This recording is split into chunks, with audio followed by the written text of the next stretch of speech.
What is up, everybody, and thank you for tuning back into another video.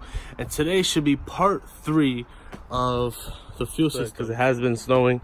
So pretty much not sure if I'll be able to get to it today, but today in this part of this video, so far I jumped ahead and I took off this line.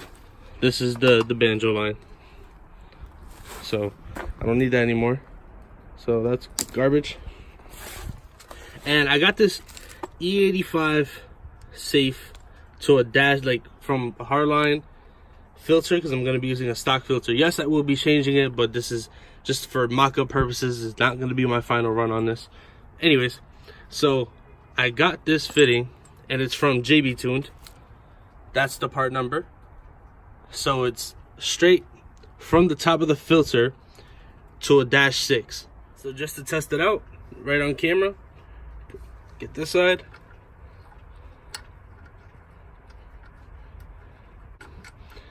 And it's in. Well, obviously you're gonna have to put the washer in at the bottom. And pretty much. And so that's one part done. And now the return. I put my return up here. And pretty much how it's gonna go is I'm gonna have my fuel sent here, and then my return at the bottom, straight back there. All right, guys, so I went ahead and I started mocking up lines.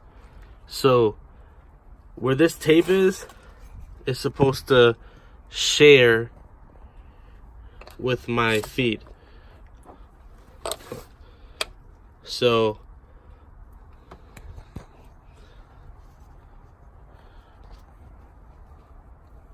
it'll look like this, and should go there. So it touches the fuel filter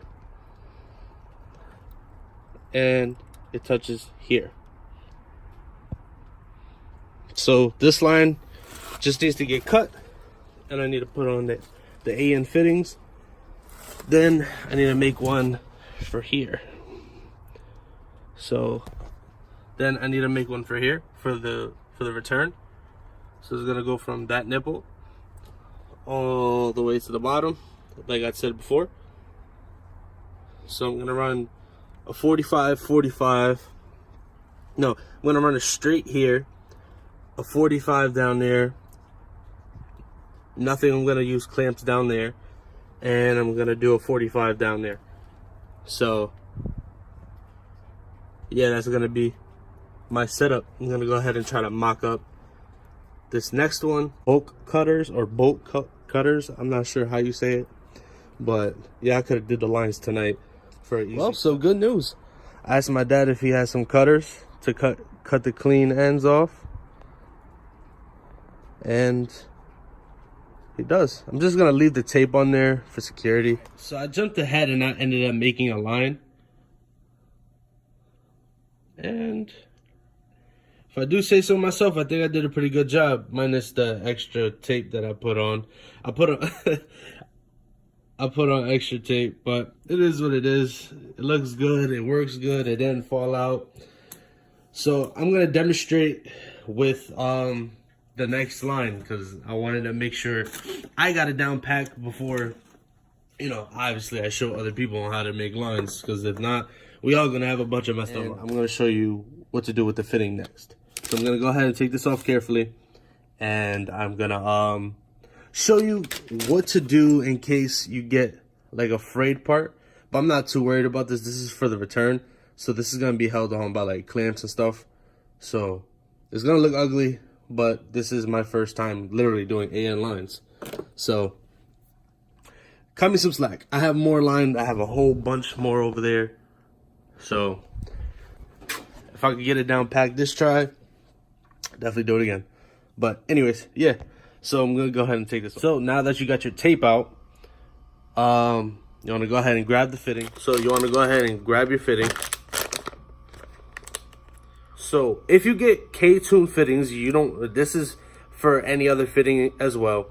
there's two parts to it. There's the hose, like the hose end, and then the part that goes onto the hose. Speed this up. Alright, so this is the two parts. So the first part, you want to get this part that came off the bottom of the fitting onto the hose. So you just go ahead and slip it on. Done. You should get up to right about there. Then the next step is pretty much optional if you want. You can start your threads, and then when you feel like it's enough, you just go ahead and take it to the bike. Get your fitting just like that. Yo, I knew I was gonna use that one day. And then, you know, once you feel it start getting tight, well, my lines are -6. You can get a -6 like wrench, and you know, you could do it like that, but I'm just gonna be using, that's what you don't want to happen. You don't want that to happen. I went back and I fixed it.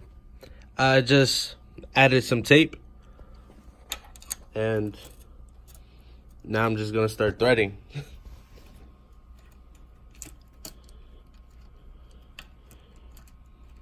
There we go.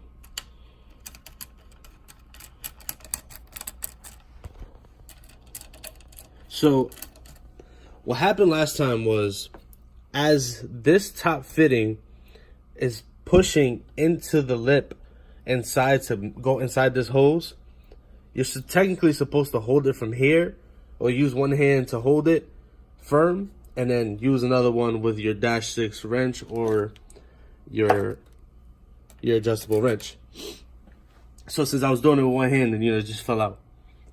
So pretty much I'm gonna go ahead and do that, do the two hand, and I'm gonna show you what it looks like after when it's done. You want to get it till it bottoms out, and then at this point it should be ready to come out. Struggle.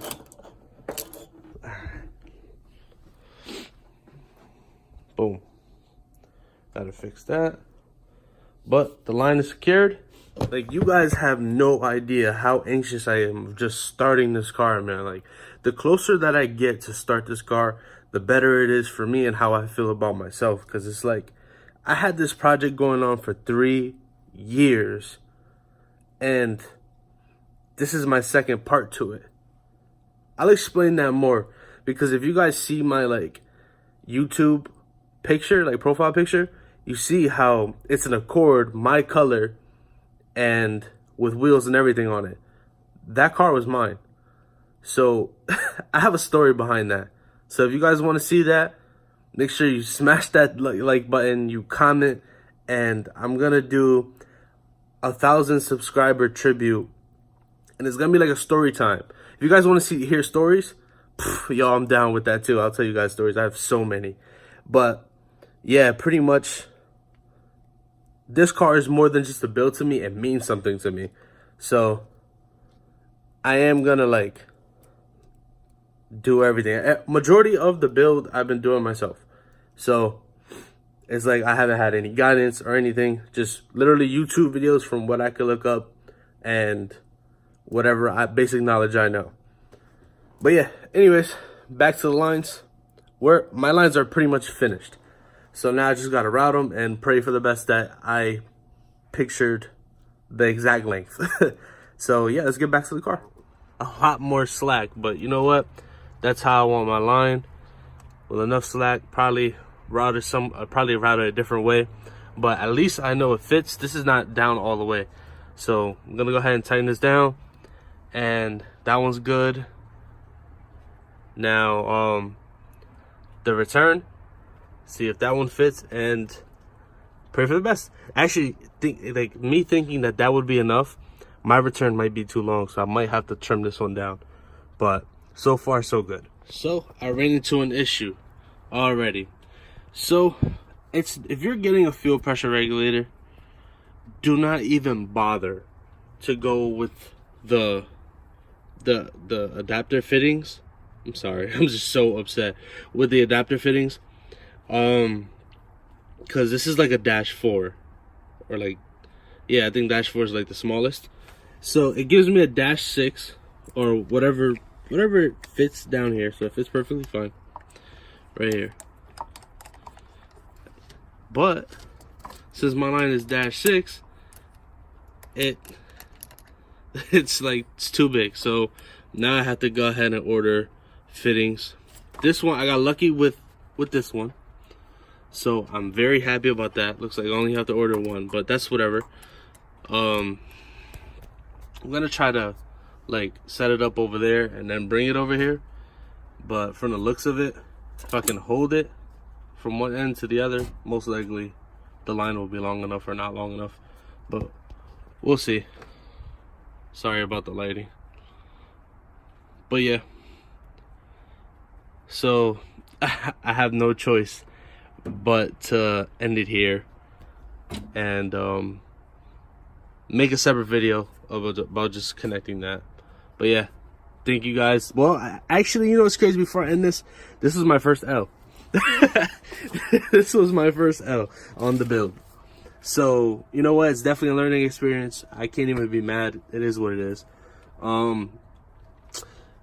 All the that part number for the fuel filter adapter, I'm definitely gonna tell you guys. If you're going K and you want to keep your stock stuff and you don't want to spend like $700 on fuel lines and all that fuel stuff, fuel cell and everything, that would be the way to go.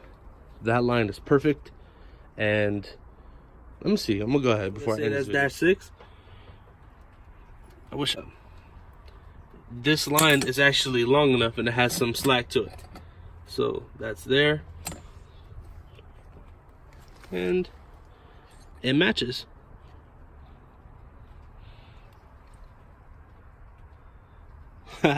So I measured twice and cut once. That's perfect. I'm actually happy about that.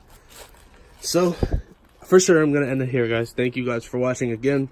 Tell me what you guys think about the video, if it helped you make fuel lines and gave you a better insight on how to do fuel lines for this chassis. Basically, I'm running a 45 to a 45 and then 145-degree angle at the bottom if it connected, and then I'm just running, I'm gonna slip it over and then put clamps over it, and that's my fuel setup pretty much. I'm gonna probably zip tie it together, whatever the case is, just to clean it up a little bit. But that's all you really need, that and that adapter fitting, and then all this stuff. So thank you guys for watching. I really appreciate all the feedback that you guys ever give me, all the nice stuff you guys ever said. Thank you so much. I mean, it's not many of you guys, but I'm appreciative of every single one of you. Thank you, seriously. Don't stop building and just keep doing your thing, man.